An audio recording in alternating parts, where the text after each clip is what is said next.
Luces y sombras, ¿la eterna pelea o la eterna amistad en la fotografía? Vamos a ver cómo las manejamos.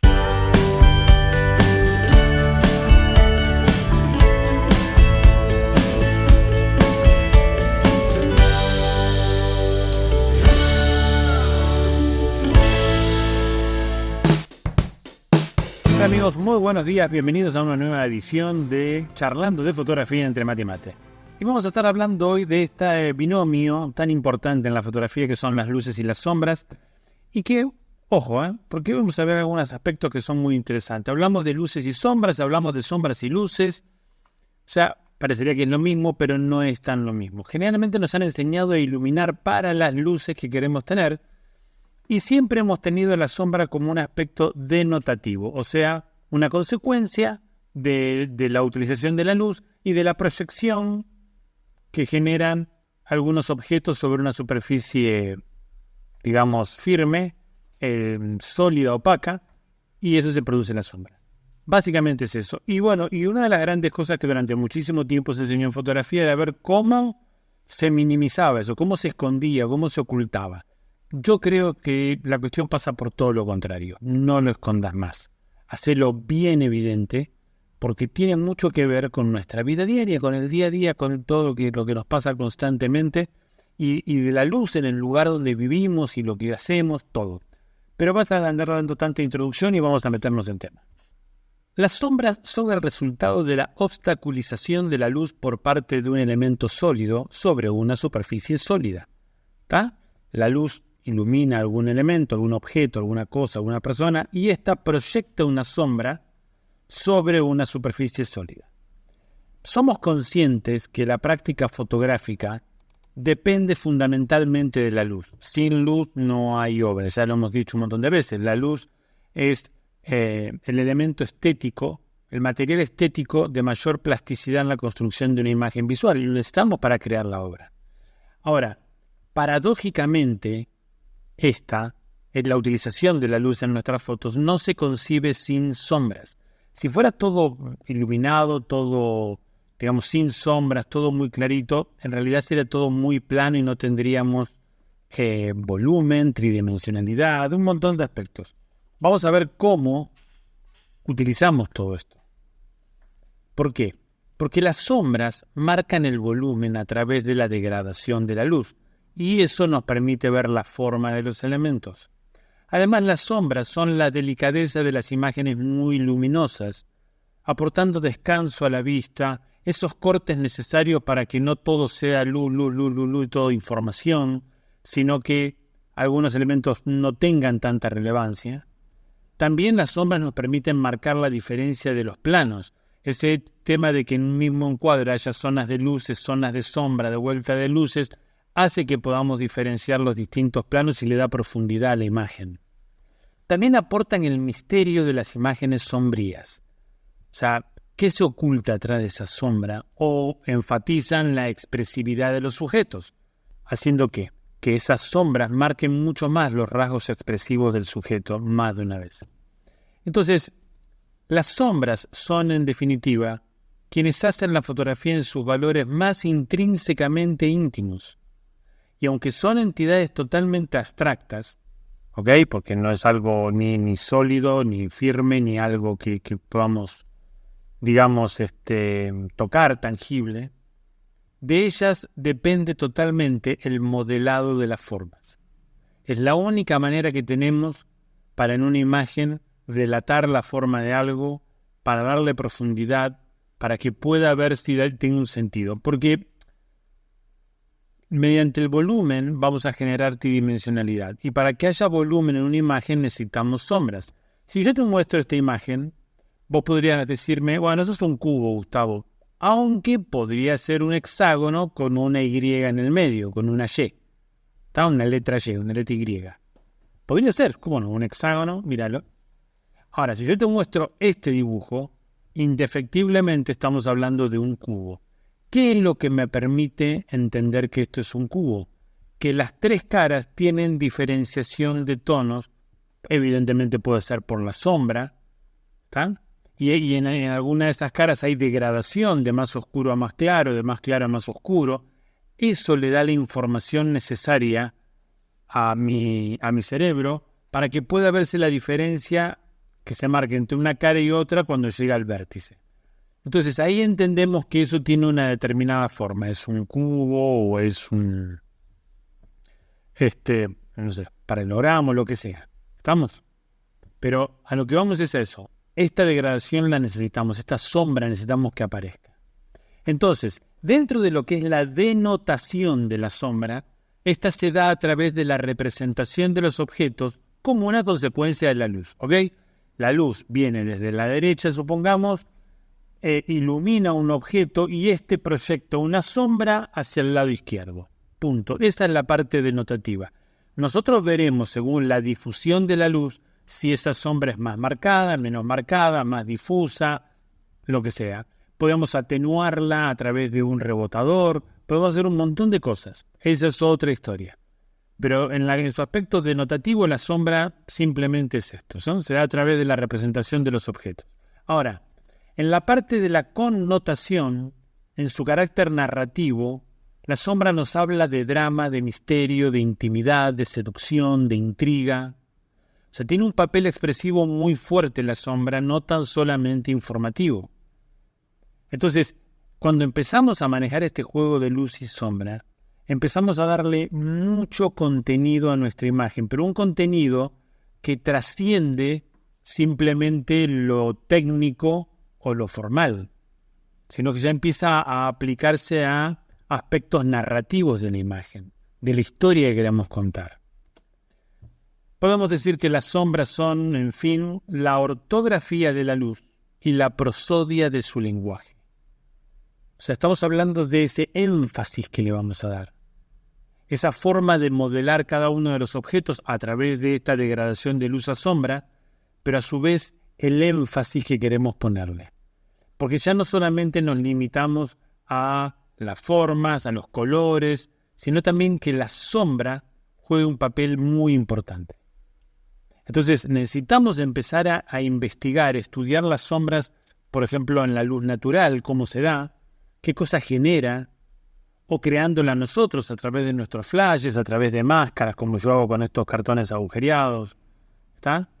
Pero lo importante es que en cada situación veamos cómo podemos aprovecharnos de esas sombras, no cómo podemos eliminarlas.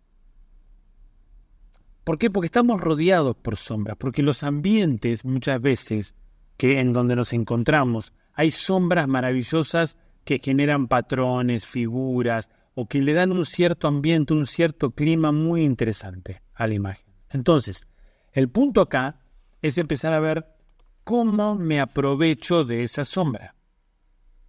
¿Cómo me aprovecho de la sombra? ¿Cómo hago para que esa sombra me juegue a favor mío? Indefectiblemente voy a tener que pensar en un aspecto conceptual.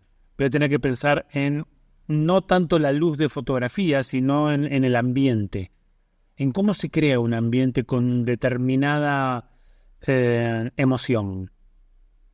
¿Cómo sería? Tengo que empezar a estar un poco más atento.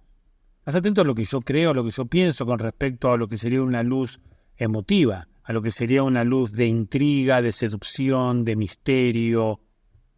¿Cómo las puedo diferenciar? Y ahora, ¿cómo las puedo crear? Entonces, en la observación de la luz, y tendríamos que volver a esto, al tema de la contemplación, en la observación de la luz empiezan a aparecer cosas geniales. ¿Por qué? Porque ahí empezamos a descubrir atmósferas, lo que me produce la luz. Estoy sentado quizás en el living, en el comedor de mi casa, y está entrando la luz por una ventana y proyecta sombras sobre algún mueble. ¿Qué sensación me produce eso? ¿Qué me puede generar?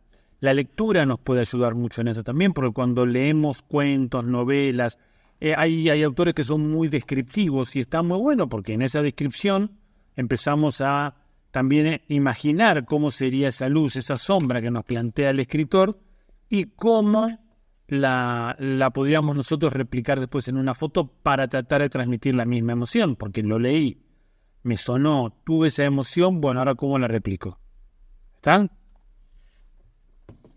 Claro, todo esto demanda un tipo de conocimiento, un conocimiento de la luz, un conocimiento de los factores que determinan la iluminación, de las propiedades ópticas de la luz, no solamente de dominar los flashes, que es muy importante, pero sí toda esta parte que es conceptual y te permite aparte crear ese ambiente específico a través de la difusión, la dirección, la cantidad de fuentes de luz, el color de la luz, todo un montón de herramientas con las que contamos en la técnica de iluminación. Por eso, no te pierdas esta oportunidad. Hola amigos, soy Gustavo Pomar y quiero invitarlos a un nuevo desafío, las mentorías. Quiero invitarte a un ámbito donde vas a poder aprender fotografía en serio. Cualquiera puede enseñarte a sacar fotos. Yo quiero enseñarte fotografía, desde sus fundamentos, desde la esencia. ¿Para qué? Para que puedas descubrir todas las herramientas que tiene el lenguaje visual y puedas expresarte en cada una de tus fotografías. No te pierdas esta oportunidad de aprender fotografía de una manera diferente, mucho más profundo y desarrollando tu estilo personal.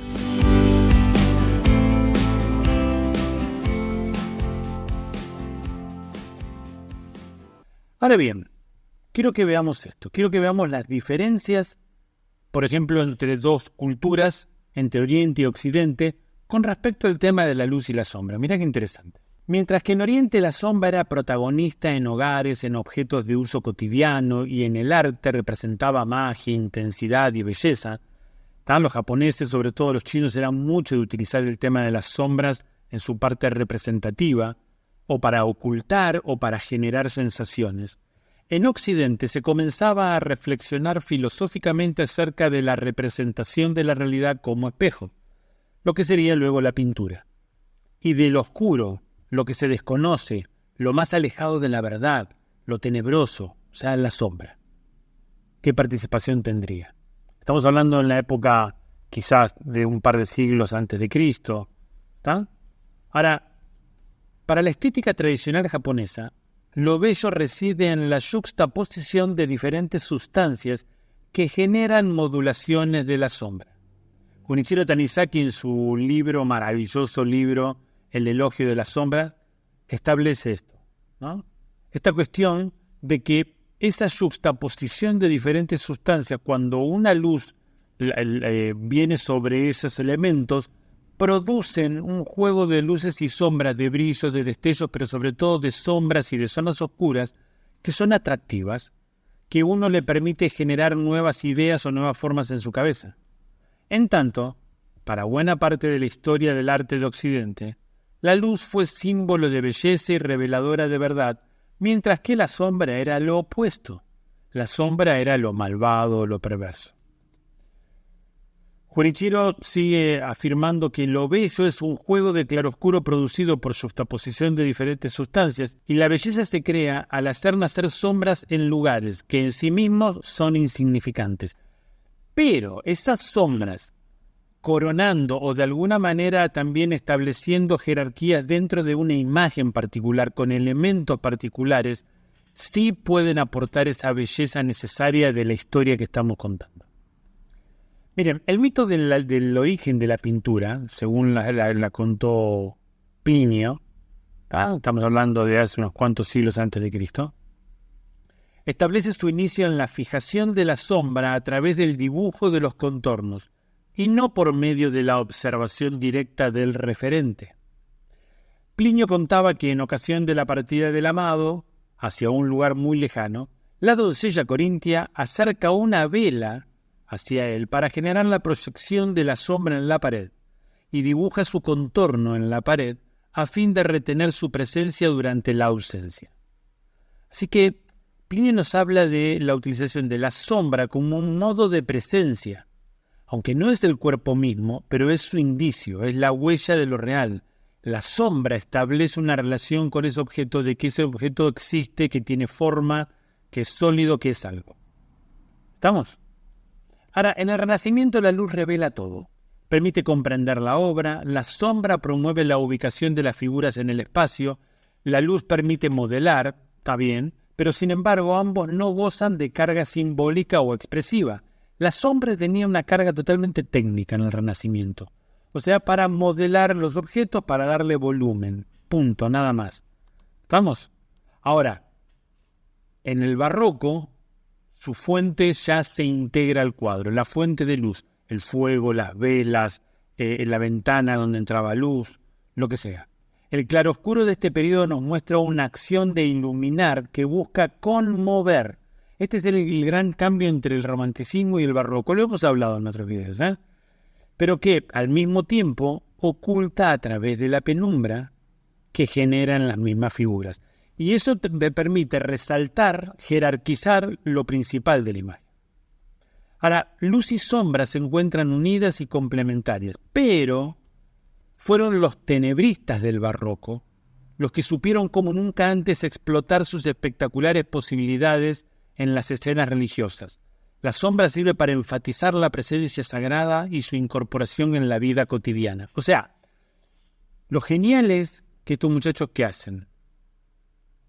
Digamos que en todo ese entorno de sombra o de oscuridad, la luz empieza a revelar lo divino y lo sagrado. Ahí empieza una utilización de la sombra para resaltar más la luz. Ya con el siglo de las luces, la sombra alcanza un nuevo protagonismo y nace el concepto estético de lo sublime. Claro, pero la sombra comienza a ser valorada por sus cualidades narrativas eminentemente negativas. O sea, poco a poco se asiste a la aparición de una verdadera estética de lo siniestro. La sombra como lo malvado, como donde se oculta la maldad, donde lo pernicioso va a salir de ahí. ¿Estamos? No la sombra como engalanadora de la luz, o no la sombra como un aporte a la composición de un elemento real. No.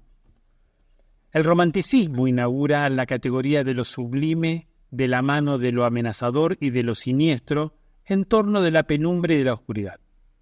La sombra es la emanación del otro lado del ser, la anunciación de lo fatal, la maldad, lo perverso. Esta idea será la que prevalecerá con mayor o con menor éxito en la estética de Occidente y que hoy todavía paga los platos rotos o la consecuencia. Aunque después con el impresionismo se observa un giro importante en el tratamiento de la sombra, que por primera vez abandona su carga narrativa para convertirse en objeto de investigación exclusivamente plástica. O sea que casi como que, no te digo que volvemos al romanticismo, pero más o menos. Sombras coloreadas dejan atrás el tradicional empleo del negro y con él la carga peyorativa de la sombra. O sea, como vuelve a tener una cuestión plástica, una cuestión técnica sobre toda la sombra, empiezan a aparecer sombras de ciertas tonalidades. Ya no es algo tan malvado, pero tampoco es algo, digamos, del todo muy bueno. Pero este pequeño raconto que traté de hacer para que veas a través de diferentes movimientos pictóricos el manejo de la luz y la sombra, y en esta diferenciación entre Oriente y Occidente, tiene que ver sobre todo ¿para qué? Para que podamos reflexionar.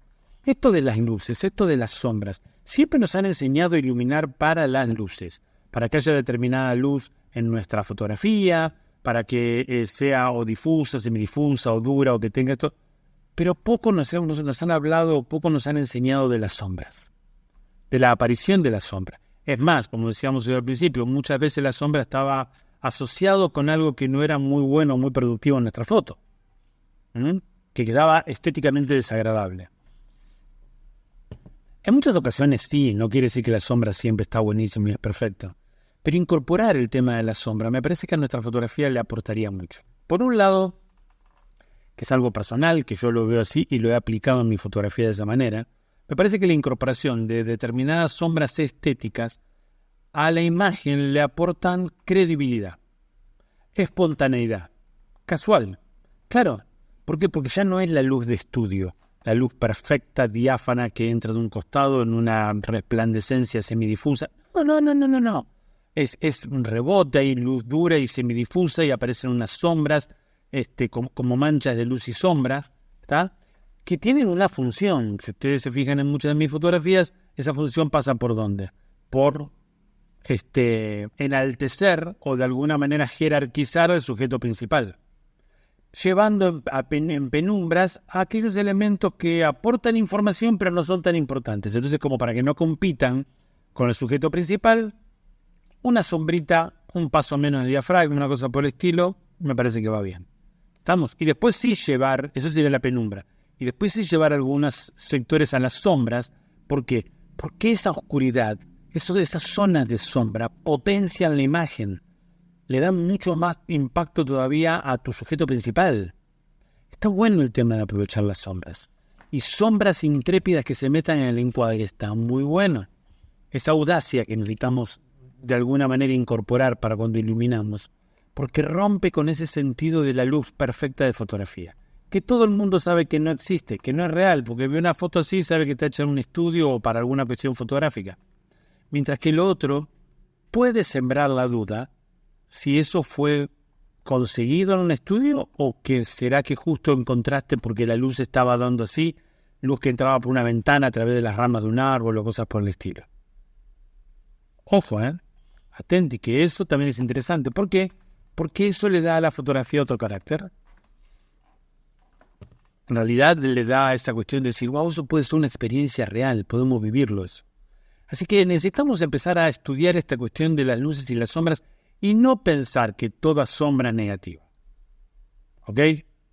Podemos incorporar determinadas sombras, y yo lo hago a través de esto de las máscaras, que un par de videos atrás ya he hablado de eso.